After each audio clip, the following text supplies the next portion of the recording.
ভারতে বসে দেশ ও জাতির বিরুদ্ধে ষড়যন্ত্র করছে হাসিনা। শহীদ উদ্দিন চৌধুরী অ্যানি।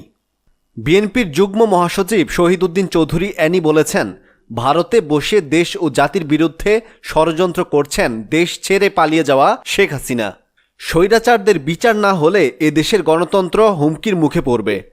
শুক্রবার ৪ অক্টোবর দুপুরে লক্ষ্মীপুর সদর উপজেলার বাঙ্গাখা ইউনিয়নের আমান উল্লাহপুর আয়েশা দাখিল মাদ্রাসায় বন্যার্তদের জন্য ফ্রি মেডিকেল ক্যাম্পের উদ্বোধনী অনুষ্ঠানে তিনি কথা বলেন।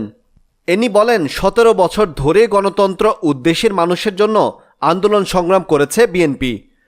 এ সময় বিএনপির হাজার হাজার নেতাকর্মী হামলা, মামলা, গুম ও খুনের শিকার হয়েছেন। যারা এসব অপকর্মের সঙ্গে জড়িত তাদের গ্রেফতার ও বিচার করতে হবে। স্বৈরাচারদের বিচার না হলে এই দেশে গণতন্ত্র থাকবে না, গণতন্ত্র হুমকির মুখে পড়বে। তাই অন্তর্বর্তীকালীন সরকারের কাছে দাবি, দেশের মানুষের পক্ষে যেমন কাজ করতে হবে, তেমনি হায়েনা ও খুনি স্বৈরাচার শেখ হাসিনা ও তার দোসরদের বিচার নিশ্চিত করতে হবে। সবাইকে সজাগ থাকার আহ্বান জানিয়ে তিনি বলেন, ছাত্র জনতার আন্দোলনের মুখে স্বৈরাচার শেখ হাসিনা দেশ থেকে পালিয়ে গেছেন, তবে তার ষড়যন্ত্র রয়ে গেছে। ভারতে বসে তিনি দেশ ও জাতির বিরুদ্ধে ষড়যন্ত্র করছেন। ষড়যন্ত্রের পেছনে রয়েছে দেশ থেকে পাচার করা কোটি কোটি টাকা।